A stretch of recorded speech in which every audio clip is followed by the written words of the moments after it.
Bueno, y a propósito también de estas altísimas cifras de COVID-19 que estamos viendo en el país, saludamos a Daione Cruz. Ella es presidenta de la Asociación Colombiana de Salud Pública, porque queremos con ella entender un poco en qué está el tercer pico de la pandemia en nuestro país y sobre todo para dónde va. Doctora Cruz, buenas tardes y gracias por estar con nosotros. Buenas tardes, querida Paula. Un gusto estar contigo y con toda tu audiencia maravillosa de Red Más. Bueno, doctora Cruz, estas cifras como las que vimos ayer, más de 23.000 nuevos casos de COVID-19, ¿son el resultado de las protestas de los últimos días, de las aglomeraciones en la calle? Bueno, mi querida Paula, el factor de las manifestaciones, de las protestas, indudablemente ha significado un aumento en las tasas de contagio alarmantes que hoy tenemos y en la altísima ocupación de camas UCI. Sin embargo, no podemos atribuirlo completamente a este fenómeno. Hay que señalar que las variantes internacionales, variantes mucho más agresivas en contagio, están circulando en el país y que nosotros pues hasta el momento solo tenemos 1.000 estudios genómicos completos. Que dan cuenta de más de 60 linajes diferentes. El último hallazgo, que es muy delicado, es la variante conocida como la variante andina, la C37, ubicada o al menos identificada hasta el momento en los departamentos de Boyacá y de Valle del Cauca, pero probablemente si nosotros extendemos esa capacidad de hacer estudios genómicos, pues nos vamos a encontrar que las variantes también están explicando esta situación. Por otro lado, seguramente con la vacunación, querida Paula, las personas están relajando las medidas de autocuidado. Y ojo con eso, porque el mundo nos ha enseñado que por el contrario, tenemos que seguir reforzando el uso del tapabocas, el distanciamiento físico, evitar a toda costa las aglomeraciones, lavarnos las manos, mantener una alimentación saludable y disminuir la ingesta de licor. Un mensaje que debe ser claro, vacunarse no significa relajarse, pero bueno, por otro lado quería preguntarle entonces si las variantes podrían ser las responsables de las altas cifras de fallecidos que estamos teniendo, porque no solo los contagios están altos, las muertes también, casi que por encima de 500 todos los días, y uno se pregunta, si ya la gente se está empezando a vacunar, ¿por qué se están muriendo tantos colombianos? Claro, querida Paula, hay que decir que con la segunda dosis todavía tenemos unos retos muy grandes, ¿no? O sea, con segunda dosis el país solo alcanza el 9% de la meta para la inmunidad colectiva. Eso quiere decir que solo 3.100.000, un poco más de colombianos ya tienen esa protección plena.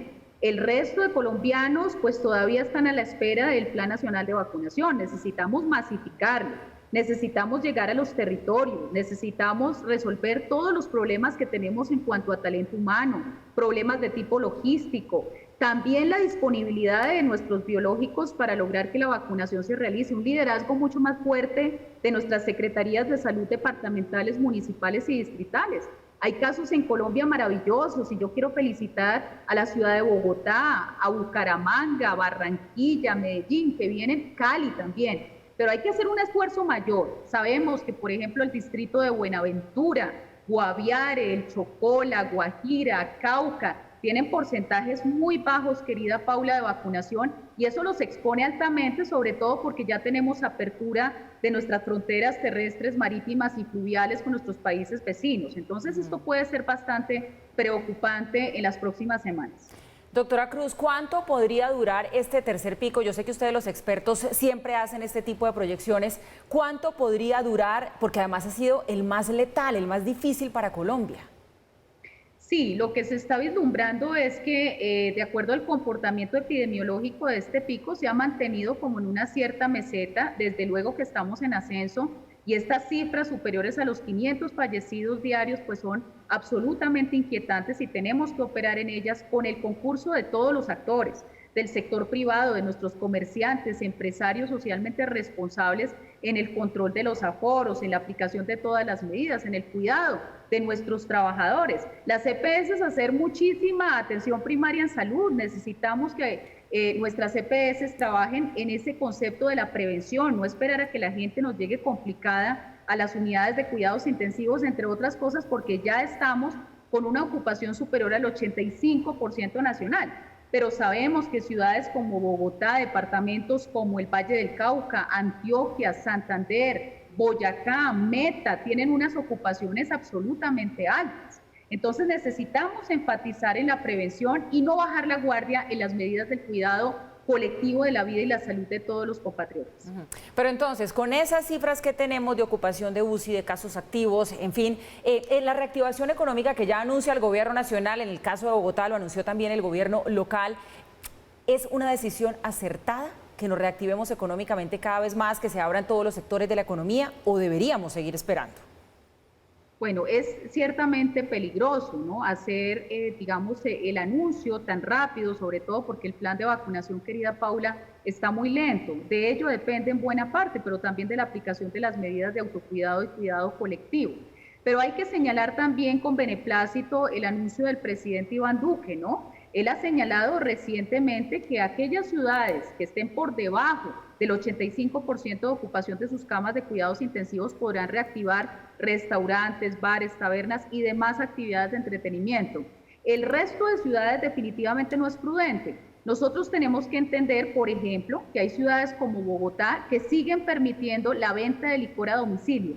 Esto está constituyendo un resquicio para que en las familias, en los ambientes laborales, todavía las personas se estén aglomerando. Desafortunadamente, las reuniones se estén realizando, las personas pierdan el distanciamiento y consumiendo licor, por supuesto que se relajan todas las medidas de autocuidado. Entonces, en esto tenemos que ser absolutamente estrictos.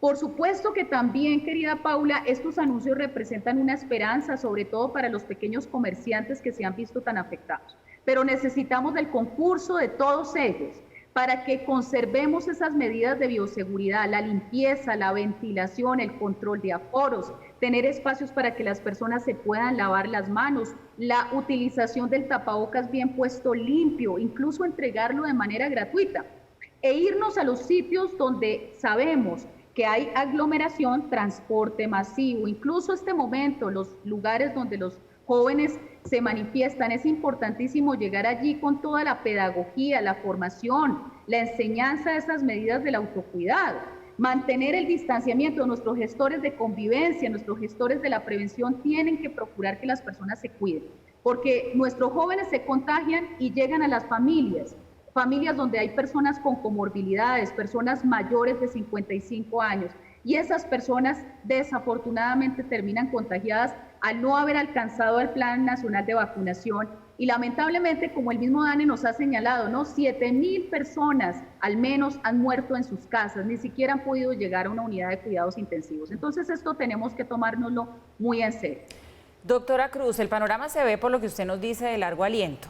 Si una vez pase este tercer pico, la vacunación no se acelera, vemos que el gobierno está haciendo todos los esfuerzos para meterle el acelerador, esperamos que lo logre, pero si eso no pasa, ¿qué podemos esperar? ¿Que venga una cuarta ola? Claro, probablemente, y según se ha señalado, se puede sumar la tercera y la cuarta ola en una circunstancia y en un desenlace, querida Paula, mucho más mortífero de lo que hemos visto hasta el momento, y ojalá eso no ocurra. Por eso tenemos que ponernos todos a trabajar en función del Plan Nacional de Vacunación, seguir con nuestras medidas de autocuidado, hacer muchísima pedagogía. Es esencial vacunar a nuestros maestros de todos los niveles, públicos y privados, también de las universidades, para que progresivamente los niños y las niñas puedan retornar a sus actividades escolares. Tengamos en cuenta que esta situación de confinamiento y cuarentena está costando la salud mental de muchas personas, pero también ha implicado un altísimo esfuerzo para las mujeres que han perdido sus trabajos, que están en la informalidad, que han sido precarizadas, y lamentablemente esto ha tenido un impacto también en indicadores de violencia de género, violencia contra nuestros niños y niñas y abusos. Entonces aquí tenemos que trabajar todos de manera conjunta, asumir el compromiso del cuidado de la vida y la salud de nuestros compatriotas. Si nosotros no cuidamos la vida y la salud, pues no podemos reactivarnos, no habrá productividad, competitividad, progreso nacional. El mensaje es claro, esto es cuidándonos y tenemos que seguir siendo responsables. Pero ya, doctora Cruz, que usted habla de sectores de la población como los maestros, las embarazadas, los menores de edad en Colombia ya deberían empezar a pensarse en incluirlos en este plan de vacunación. En otros países ya lo están haciendo y el gobierno empezó a dar luces de que está estudiando la posibilidad de que las embarazadas se puedan vacunar. Sí, las madres gestantes, digamos, son una población de alto riesgo. Tengamos en cuenta que son personas que van muchísimo a los centros de salud, tienen que recibir un seguimiento constante y son personas que por su propia condición son consideradas sujetos de especial protección constitucional. Lamentablemente en los indicadores, querida Paula, hemos encontrado mujeres enfermas y mujeres que lamentablemente han fallecido con sus bebés. A nivel internacional ya se han encontrado evidencias suficientes, estudios que acreditan la posibilidad de vacunar a las madres gestantes y yo creo que Colombia tiene que pensarlo con mucha seriedad. Es lamentable que uno encuentre que países como Estados Unidos de Norteamérica ya están vacunando a sus adolescentes cuando, por ejemplo, en Colombia no hemos logrado vacunar a nuestros mayores de 55 años o las personas con comorbilidades. Entonces, definitivamente este es un planteamiento esencial. En este momento, querida Paula, lo que tenemos que hacer es procurar la inmunización de esos grupos de riesgo y a esos hay que sumarle las personas que por su oficio se exponen, los conductores de transporte público, por ejemplo, las personas que están a lo largo y ancho de la cadena de abastecimiento, los tenderos, los domiciliarios, los cajeros, todas estas personas son fundamentales. Pensemos en nuestros periodistas y comunicadores, camarógrafos que se exponen en este momento, que están en las calles haciendo un seguimiento de lo que está pasando, de esas protestas y manifestaciones que muchas veces se ven envueltos en las aglomeraciones. Entonces, personas que por su oficio tienen más exposición, es a ellas a las que tenemos que llegar con las vacunas que tenemos. Pero hay que seguir, obviamente, gestionando y hay que hacer un llamado al mundo, querida Paula, muy enfático, a liberar las patentes para que las industrias nacionales puedan fabricar las vacunas y en general tratamientos contra el COVID-19. Bueno, ese tema de la liberación de las patentes da para otra entrevista tan larga y profunda como la que hemos pretendido tener aquí, doctora Cruz, y seguramente la vamos a tener en muy poco tiempo. Pero bien, quisiéramos que esta pesadilla llamada COVID-19 terminara pronto. Nos queda claro que el camino todavía es largo, así que paciencia y mucha responsabilidad. Es Daione Cruz, presidenta de la Asociación Colombiana de Salud Pública. Feliz tarde para usted y de nuevo muchas gracias. Gracias a ti, querida Paula. Un placer. Un abrazo muy grande.